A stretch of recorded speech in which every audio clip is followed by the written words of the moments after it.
Long ago, there was a king named Hrothgar. He was the mightiest, proud king in all of the land. Well, he used to be. One day, he decided that his heroes deserved more than the riches and the fame and the glory he had already brought them. He decided to build them a mead hall, named Heorot. Now, Heorot was the largest mead hall ever constructed at this time. It could hold hundreds of people and hold lots and lots of mead. Now, there were huge parties at this mead hall, and they went sort of like this. Ha ha ha! Tell us another joke. Okay. Then I cut his leg off. Yes, it's something like that. Now, these parties, they were massive, they were happy. Everybody was having a good time. Except for one monster lurking in the woods named Grendel.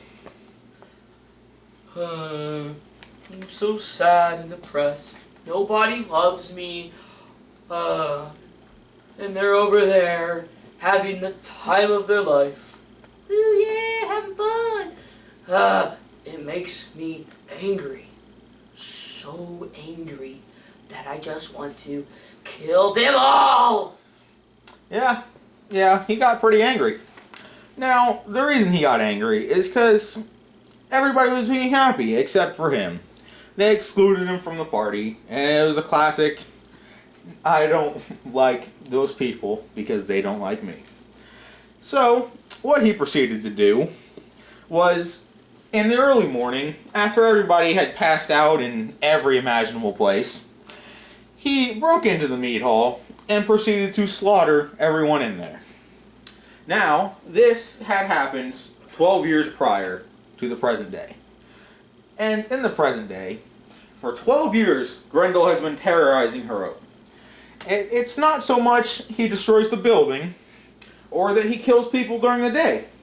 It's if anybody sleeps in Heorot. Now, Heorot goes abandoned at night, and a hero named Beowulf has heard about the troubles of this kingdom. And he has decided to help, seeing as his father knew King Hrothgar back in the day when they were both experienced fighters.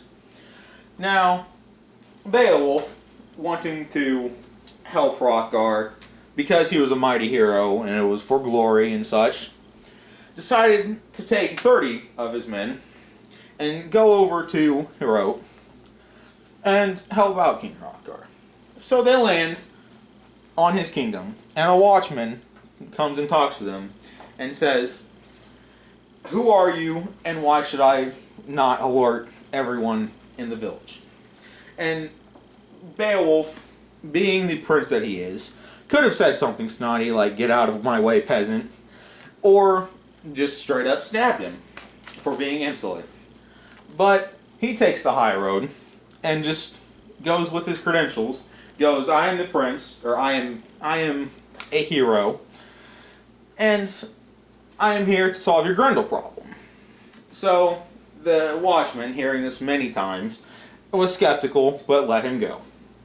Now, at the doors to Heorot, the guards asked Beowulf and his men to leave their weapons, seeing as Grendel had killed most of the king's army, and they were fairly susceptible to attack.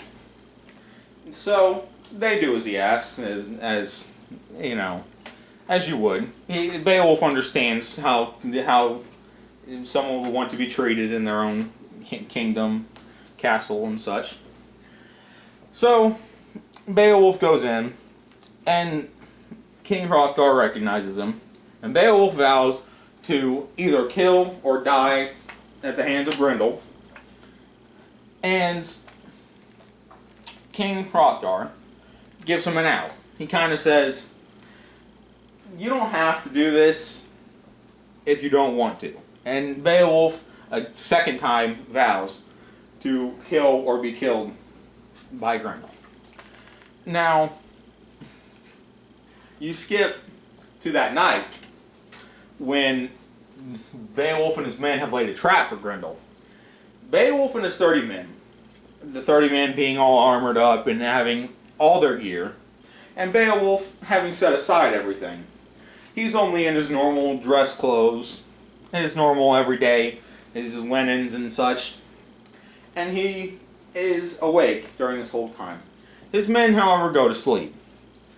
Now, Grendel breaks in, and doing what he's been doing for years now, picks up the nearest man, tears him in half, and eats him. So Beowulf, watching this whole thing, decides that it would not be a good idea to face this monster with a weapon, seeing as he has none of his own. So, Grendel sees Beowulf awake and rushes him. He grabs Beowulf, and Beowulf grabs him back. Now, normally, Grendel would not be alarmed by this. This is not a big deal, a human grabbing his arm. But this human has the strength of at least 30 men, and is holding Grendel to the point that Grendel is scared. So Grendel screams and tries to back away, pulling Beowulf up with him.